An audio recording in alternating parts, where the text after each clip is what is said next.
mga idol sa experience ko, sa karanasan ko, sa practice ko mga idol, yung every time na mag-iingay, doon lang ako magbibigay mga idol ng patuka at lahat sila mga idol magana talaga kumain.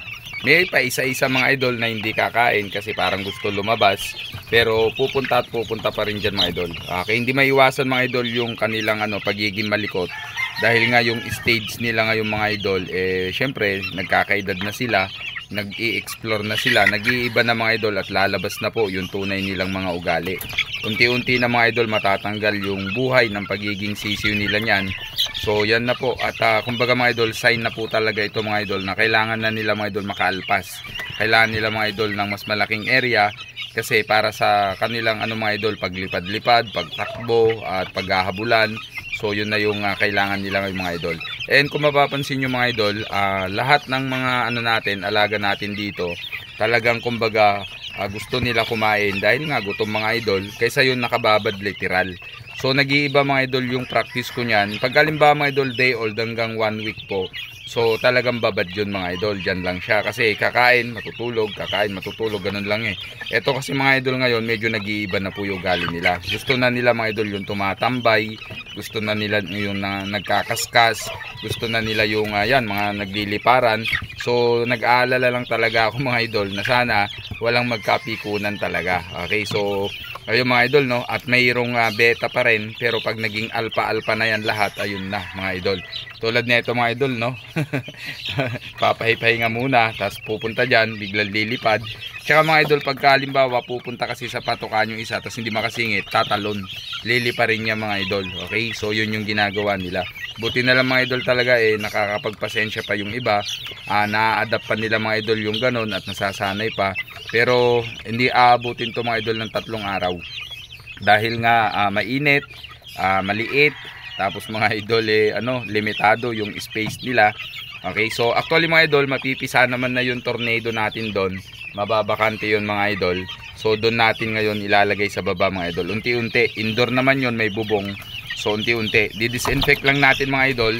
So bali yung practice natin doon mga idol, ang gagawin ko doon, bali yung sunrocks, lagay natin sa tubig, yun yung idilig natin. After matuyo nun, lalagyan natin ng asin. Kung may makita tayong apog mga idol, mas maganda pa yung apog. Okay, then eto, pagpapahingain natin ng umaga hanggang hapon para sumingaw, tas linisin natin tong brooder. Tas dito rin sila mga idol matutulog sa gabi. Okay, para hindi sila makagat ng lamok. Kasi prone pa ito mga idol para sa bulutong. Okay, so sa totoo lang mga idol, kaya na po nila ma-adapt yung lamig po sa gabi. Kaya na nila. Dahil nga makumpleto na po yung pakpak nila. Ang problema lang nga po, malamok po talaga dito sa area ko mga idol. Dahil yung likod po ng bahay namin, bukid po talaga literal. Kaya kumbaga mga idol, kailangan muna nilang magtago. Kasi nga po, hindi po sila nabigyan ng foul packs mga idol. So ngayon, hindi ako gumagamit kasi ng mga ganyan ngayon mga idol. Dahil based dun sa aking pag-aaral, saka sa experience ko, pag halimbawa gumamit ka nyan, then sa susunod hindi ka makapag-boost, tapos mga idol makaligtaan mo, then may outbreak mga idol na tatama sa ibang area. So ngayon ang magiging outcome niyan, dahil nga po kontaminado din po sila ng alam nyo na BAKUNA. So minsan sila pa mismo mga idol yung nagkakaroon. So ngayon ang ginagawa ko lang mga idol, nagpo-focus ako sa present na kailangan mapagmatsyag. Nakikita ko na kailangan malakas yung kanilang immune system lahat, then matibay yung kanilang katawan. So kailangan mga idol ay hindi po manaig yung pwedeng umatake sa kanilang katawan, para ngayon wala po maging atake. So ganun lang mga idol, kasi pag halimbawa may mahina po dyan mga idol, siya po yung kakayang-kayanin ng mga bad bacteria, free radicals, airborne, positive ion, even po yung viruses mga idol. So yun po yung magiging nun. Ang ganda nun mga idol yung dulo ng daliri niya dilaw, yun di ba mga idol? Ayun yellow legged Dutch yan mga idol bloodline. Ang ganda Okay, so yun mga idol at ayan, tuloy-tuloy lang mga idol na monitor natin ng ganito, quality time. So uubusin niya nga lang talaga yung oras mo pag nag-alaga ka ng ganito. Hindi mo maiwanan, hindi mo basta mapabayaan. Kasi pag halimbawa mga idol, ganito kasikip. Ngayon ang magiging neto, pag halimbawa binabadan mo ng patuka, ngayon dahil isang lang to mga idol, isang area lang, walang divider. So pag naiputan nila yon, nagutom sila, kahit ayaw nila, makakain at makakain. Ganon din lalo yung painuman. So maganda kung nakasabit mga idol yan. Okay? So yun nga lang, yan yung nabili natin dati kasi akala ko mga idol, hindi siya aakyatan ng kusot. Okay? At least may experience na tayo sa susunod, alam na natin mga idol. Inaantay ko na lang din kasi mga idol na matapos na mapisa yung tornado. Ngayon, hindi natin pwede isama dito. Kaya yung dating practice ko mga idol na ginawa ko bilang backyard, ang ginagawa ko is karton. So yun ngayon yung gagawin natin mga idol na magiging brooder muna nung mapipisa. Sana mga idol ma-perfect yung 8. Kasi 5 na kanina mga idol nung sinilip ko yung napisa, 3 na lang yung inaantay natin na mapisa doon. Then pabayaan muna natin, bukas na po natin yun ibababa mga idol. Pabayaan muna natin. Pero depende kung akyat baba na yung nanay nila at ibababa niya na yung anak niya. Kailangan natin siyang alisin, then kailangan natin mga idol mawalay muna yung kanilang nanay, iwalay natin kaagad kasi mga idol pag napatagal yun, hahanapin nila yung nanay nila, then mai stress yung sisiw. Kaya dapat mga idol masanay sila na pag nilabas wala na sila makikita ng nanay nila mga idol, para ngay maging independent sila. Then pag umabot mga idol siguro na mga 1 week, sa tingin ko baka pwede silang makahabol dito mga idol. So titignan natin kung kakayanin kasi habang sila lumalaki, mas lumalaki din itong mga to. So kung ganyan yung ugali nila, matapakan sila, delikado mga idol. Pero titignan ko mga idol kung kakayanin nila. Then, yun nga mga idol, no, kung mapapansin nyo po, eto na yung ganap nila na kung saan mga idol. Yung gaganda ng katawan mga idol, oh, bukang-buka. Okay, ayan no, gaganda mga idol ng katawan no. More on electrolytes talaga mga idol yung binibigay natin diyan. Okay? So napakaano nila mga idol, sensitive sila, konting kaluskos nakakaiba, talagang nagiging aktibo sila mga idol. Ang ganda tignan nito mga idol pagka pinakawalan mo talaga sa ranging area. Makikita mo talaga lalo na kung kakain na sila mga idol ng damo. Okay? So binibigyan ko din pala ito mga idol na merienda minsan na malunggay. Okay? So subukan natin, ay wala. Di natin pwede lagyan kasi busog na sila. So mamaya mga idol pag nagutom, yun yung pangalawang content na gagawin natin. Bibigyan ko, tignan yung mga idol. Kasi nasanay ko na rin to na kumain. Dati sinasabitan ko mga idol, kaya meron po doon ayun mga idol, pako.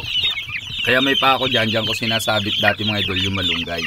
Then ang ginagawa ko, hinihimay ko yung malunggay. So tutukain nung iba, maghahabulan, another natural activity exercise na naman yun sa kanila. Ito mga idol, oh, laki oh. Mamaw mga idol. Okay, ito naman yung Peruvian mga idol, oh. Sana lalaki, no? Okay, ito pa oh. Mga brusko, yung pa yung isa oh.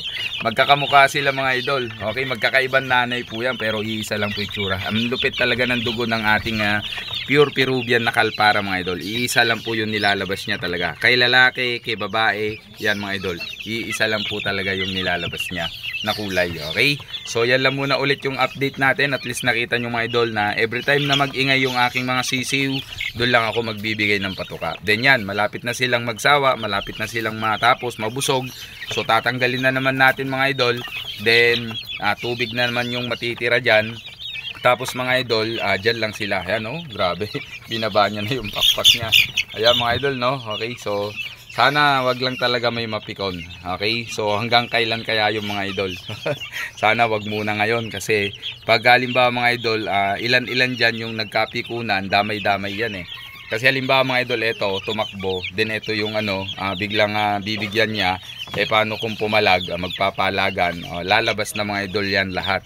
Okay, yung magiging alpha, unti-unti na yan mga idol. Okay, kaya sana wag na muna. Okay, hayaan na muna natin mga idol sana na kumbaga makahanap tayo ng mga mag-aalaga mga idol. Ayun no, okay. So lalaki to mga idol, mukha lang siyang babae. So palatandaan dyan, nag-iitim mga idol yung kanyang dibdib. Ayan o, kita nyo po. Yan, nag-iitim mga idol. Yan. Okay, ayun, nagtago. Okay, maliit lang yung palong niya, kaparehas na kaparehas kamukha niya yung mga kapatid niya. Pero yung mga idol yan o, itim o. So sa karanasan ko, pag ganyan, matik yan mga idol, lalaki yan. Okay, then eto mga idol, may konti-konting itim. Lalaki din to mga idol kasi nga gold po yung kanyang tatay. Ganda, gold tapos yellow feet.